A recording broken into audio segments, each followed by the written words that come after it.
Bon, c'est vrai, c'est la deuxième vidéo où je fais une intro dans une langue asiatique, mais promis c'est la dernière. Mais bon, ça se prête bien au thème de la vidéo parce qu'aujourd'hui on va parler des arts martiaux.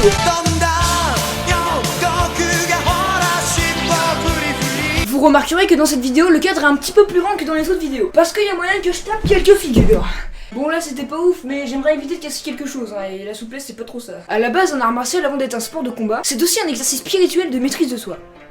Bon, de nos jours, beaucoup de gens qui veulent pratiquer un art martial, c'est pour marave la gueule des gens qui les font chier de la rue. Et ceux qui veulent des exercices spirituels, ils vont faire du yoga. Moi, je suis un adepte des arts martiaux, hein. J'ai fait 2 ans de full contact, une semaine de karaté, 1 an d'équitation. Ah oui, et du coup, moi je porte un kimono de judo, c'est clairement juste pour le style. Parce que, comme je vous l'ai dit juste avant, le seul art martial que j'ai pratiqué en club, c'est du full contact. Donc le full contact, c'est de la boxe où on utilise les bras et les jambes.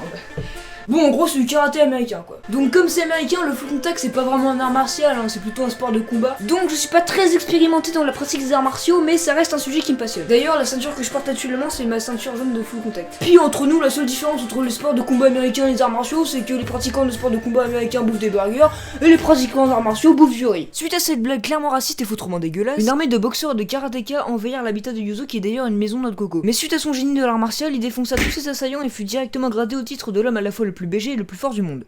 Puis y a pas besoin de pratiquer en club pour être un adepte des arts martiaux, hein. Si on a un minimum observateur, on peut apprendre quelques petites techniques en regardant des films d'arts martiaux, des animés de baston.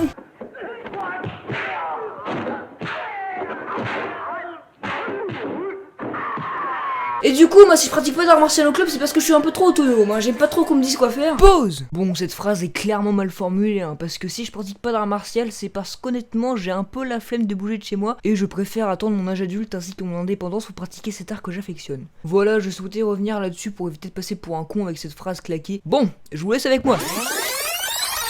Et du coup, moi si je pratique pas d'art martial au club, c'est parce que je suis un peu trop autonome, hein. J'aime pas trop qu'on me dise quoi faire. Du coup, je me tape tout le temps avec mon poteau Alexandre. Alors je me suis renseigné, il existe une multitude d'arts martiaux, hein, des centaines même. Est-ce que c'est la peine d'en créer autant? Non, parce qu'il n'y a pas non plus des milliards de mouvements possibles à faire avec notre corps. Donc je me dis qu'il doit y avoir des arts martiaux identiques ou d'autres hyper chelous. Donc aujourd'hui les élèves, nous allons apprendre à faire un retourné avec des talons trop petits. Donc quand tu pratiques un art martial ou un sport de combat en club, ce que tu fais le plus souvent c'est des entraînements dans lesquels tu pratiques des techniques que tu connais déjà ou tu en apprends des nouvelles et tu fais des petits combats, bref, classique. Et ce que tu apprends dans les entraînements va falloir que tu l'exploites dans tes compétitions, dans lesquelles tu vas devoir affronter des adversaires d'autres clubs de l'art martial que tu pratiques. Et dans ces compétitions ils en ont mais rien à foutre de l'échelle de niveau. Genre si t'es ceinture blanche tu peux très bien tomber contre une ceinture rouge. Et aussi il y a des compétitions où des utilisateurs de n'importe quel art martial peut participer. Perso c'est ce genre de compétition que je préfère. Mais ce que j'aimerais encore plus ce serait des tournois comme les Tenkaichi Budokai dans Dragon Ball. Où il faut juste se battre sans pratiquer d'art martial en particulier, sans protection et dont la seule règle c'est qu'il n'y a pas de règle. Par contre quand je dis où il faut se battre sans pratiquer d'art martial en particulier, il faut pas abuser non plus.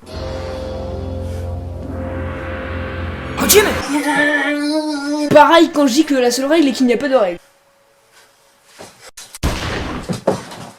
En parlant de Dragon Ball, tout à l'heure je vous disais qu'un art martial avant d'être un sport de combat c'était aussi un exercice spirituel et de maîtrise de soi. Et ce qu'il y a de mieux pour ça c'est l'entraînement de Muten Roshi-sama, aka Kame Sennin, ou Tortue Géniale. L'entraînement de Muten Roshi est un entraînement dans lequel il y a des exercices qui demandent des efforts physiques et psychologiques surhumains, dans lesquels tu dois pratiquer de la concentration et de la maîtrise de soi pour réussir. Et dans l'entraînement de Muten Roshi il y a aussi des cours de japonais et des siestes pour instruire et reposer son esprit. Après je parle d'entraînement de Muten Roshi mais il peut exister aussi ce genre d'entraînement dans d'autres fictions. Et c'est même faisable dans la vraie vie un entraînement qui remplit toutes ces conditions. Mais ce serait évidemment pas du même niveau, à part pour les mecs comme moi. Apprendre un art martial ça peut aussi servir en cas d'agression dans la rue. Donc du coup normal quand on t'agresse tu te défends avec des techniques que t'as appris. Mais du coup quand tu pratiques un art martial qui utilise des armes blanches, vas-y donne-moi ton slip.